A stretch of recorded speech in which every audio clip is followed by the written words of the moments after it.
Hello, my name is Mafashil, and in this video, along with my group mates Madiha, Reina, Elimati, and Shireen, we're going to be presenting about Piaget stages of cognitive development. Jean Piaget was a Swiss psychologist best known for his works on child development. Piaget in 1936 was the first psychologist to make a systematic study of cognitive development. Piaget was employed at the Binet Institute in the 1920s, where his job was to develop French versions of questions on English intelligence tests. Piaget was interested in the way in which fundamental concepts like the very idea of number, time, quantity, causality, justice, and so on emerged. Piaget's theory of cognitive development explains how a child constructs a mental model of the world. He disagreed with the idea that intelligence was a fixed trait and regarded cognitive development as a process which occurs due to biological maturation and interaction with the environment. According to Piaget's theory of cognitive development, children move through four different stages of intellectual development, which reflects the increasing sophistication of a child's thought. As per his theory, from birth to the age of 2 years is considered to be sensory motor stage, and from 2 to 7 years is considered to be the pre-operational stage, while the ages of 7 to 11 years is considered to be the concrete operational stage, and lastly, 12 years and above is considered to be the formal operational stage. Each child goes through the stages in the same order, and child development is determined by biological maturation and interaction with the environment. At each stage of development, the child's thinking is qualitatively different from other stages, as each stage involves a different type of intelligence. Hello, I'm Vidya and I'll be explaining about stage 1, which is the sensory motor stage. The sensory motor stage is the earliest stage of cognitive development that ranges from ages 0 to 2 months. It's called sensory motor because it's the stage where infants and toddlers experience the world and gain knowledge through their senses and motor movements. The development occurring during this period takes place over a relatively short period of time, but it involves a great deal of growth. Next, we'll talk about the major characteristic and developmental changes occurring in this stage. Initially, infants can only focus on what they see, what they're doing, and the physical interactions that they have with their immediate environment. They also constantly experiment by throwing things around and sucking on them because they don't know how things will react. Between 7 to 9 months, a crucial development occurs called object permanence. This is when infants learn that an object exists even though they can no longer see it, and it means that their memory is developing as they are able to attach names and words to the objects. They also develop increased physical mobility as they learn to crawl, stand, and walk, and between ages 18 to 24 months, early language development occurs as infants start developing some symbolic abilities. The sensory motor stage can be broken down to six substages. Stage 1 is the reflexes stage, occurring at 0 to 1 month. It is when the child understands the environment purely through inborn reflexes such as sucking and looking around. Stage 2 is the primary circular reaction stage, occurring at between 1 to 4 months, and it involves coordinating sensations and new schemas. For example, the child initially sucks on his thumb by accident, but then later repeats it because he finds it pleasurable. Stage 3 is the secondary circular reaction stage, and it occurs between 4 to 8 months. Here, the child becomes more focused on the world and intentionally repeats actions to trigger a response in the environment, such as purposely picking up toys to suck on them. Stage 4 is the coordination of reaction stage that occurs between 8 to 12 months, and it is when the child starts to slowly uh, show clearly intentional actions and may also combine schemas in order to achieve a desired effect. They will also tend to imitate the observed behaviors of those around them and begin to recognize certain objects as having specific qualities. For example, knowing that shaking a rattle will make a specific noise. Stage 5 is the tertiary circular reaction stage, occurring at 12 to 18 months, and it is when the child begins a trial and error period. An example is that he may try out different sounds or actions in order to get attention from those around him. The sixth and last substage is the early representational thought stage that occurs at 18 to 24 months. This is when the child develops early language skills by use of symbols that represent events or objects as they move towards understanding the world through mental operations rather than purely through actions. Lastly, here's a picture illustrating the sensory motor stage. You can see how on the top left of the picture the child is sucking on his thumb because he finds it pleasurable. This represents the second stage. On the bottom left, he is repeatedly shaking the rattle in order to hear a sound that it makes, and this represents the stage 3. Finally, on the right hand side, he is experimenting as he throws his bottle onto the floor, expecting his caregiver to pick it up. This represents stage 5. Thank you. Hi everyone, I'm Ilamadi and next I will explain about the second stage, which is pre-operational stage. The name itself describes the cognitive developmental stage of the children. Pre means they are still learning and operational is defined as the ability of the children to manipulate information in a logical manner. So in overall, the second stage is all about children learning to think logically, and by the end of this stage, they will be able to grasp it. So when does this stage occur? It roughly starts when the child is around 2 years old and the journey ends at the age of 7.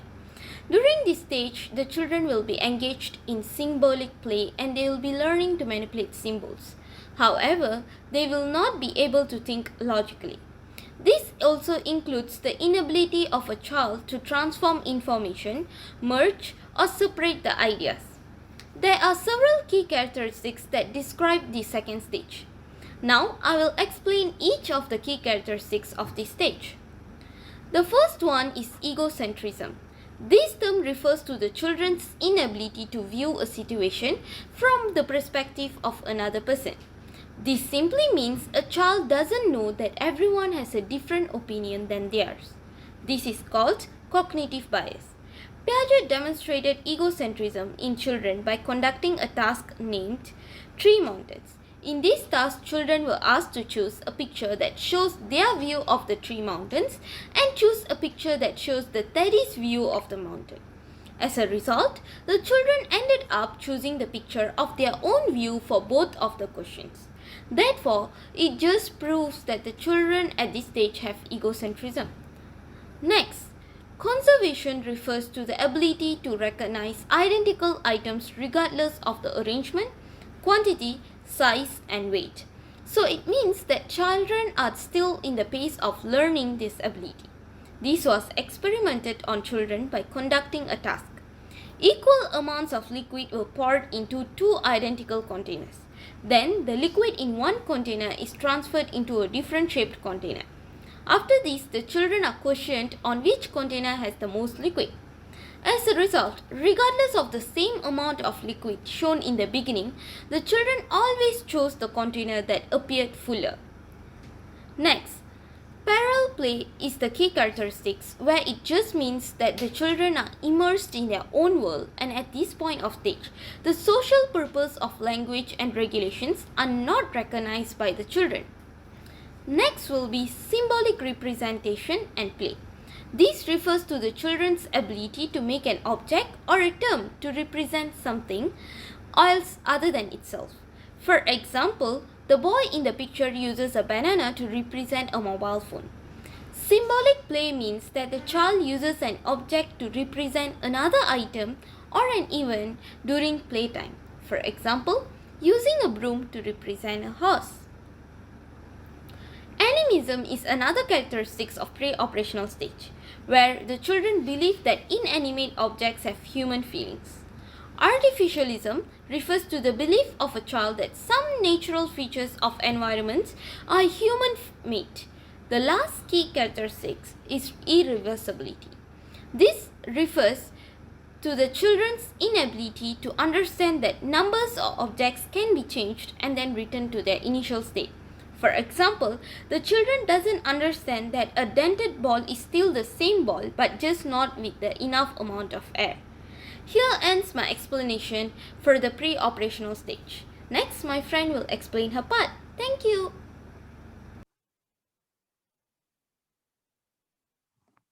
So I'm going to talk about concrete operational. Concrete operational stage refers to 7 to 11 years old. Children gain the ability of conservation, such as number, area, volume, orientation, reversibility, seriation, transferability, and class inclusion. However, although children can solve problems in a logical fashion, they are typically not able to think abstractly or hypothetically. Children learn logical concrete rules about objects such as height, weight, and volume. Also, they learn conservation, the idea that an object such as water or modeling clay. Next, major characteristic and developmental changes. During this stage, children begin to think logically about concrete events. They begin to understand the concept of conservation. For example, the amount of liquid in the short. They begin using inductive logic or reasoning from specific information to a generic principle. While think becomes much more logical during the concrete operational state, it can also be very rigid. They at this point in development tend to struggle with abstract and hypothetical concepts. During this stage, children also become less egocentric and begin to think about how other people might think and feel.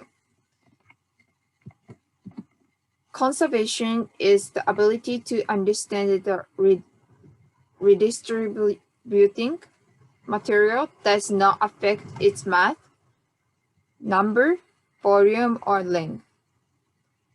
But by around 7 years, a majority of children can conserve liquid because they understand that when water is poured into a different shaped glass, the quantity of liquid remains the same, even though its appearance has changed. 5-year-old children would think that there was a different amount because the appearance has changed. Next, less egocentric. Why children in the pre-operational stage struggle to take the perspective of others? Kids in the concrete stage are able to think about things the way that others see them. In other words, kids are not only able to start thinking about how other people view and experience the world, they even start to use this type of information when making decisions or solving problems. It is important to realize that operations and conservations that don't develop at the same time. They develop gradually and are not an all or nothing phenomenon. All or nothing phenomenon. For example, the first to develop is number conservation, followed by mass conservation, area conservation, liquid conservation, and finally solid volume conservation. Thinking is not abstract. It is limited to concrete phenomena and the children's own past experiences.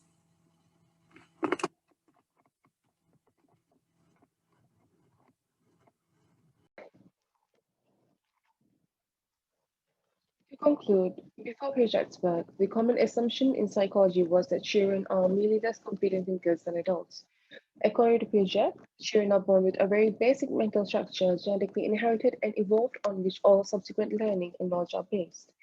This theory has been critiqued for failing to consider the effect that the social setting and culture may have on cognitive development, and underestimating the abilities of children because his tests were sometimes confusing or difficult to understand. And these are just some of the few critiques that his theory has received. However, his contributions to the field of psychology includes a stage theory of child cognitive development, detailed observational studies of cognition in children, and a series of simple but ingenious tests to reveal different cognitive abilities. Piaget showed that young children think in strikingly different ways compared to adults. Thank you for listening.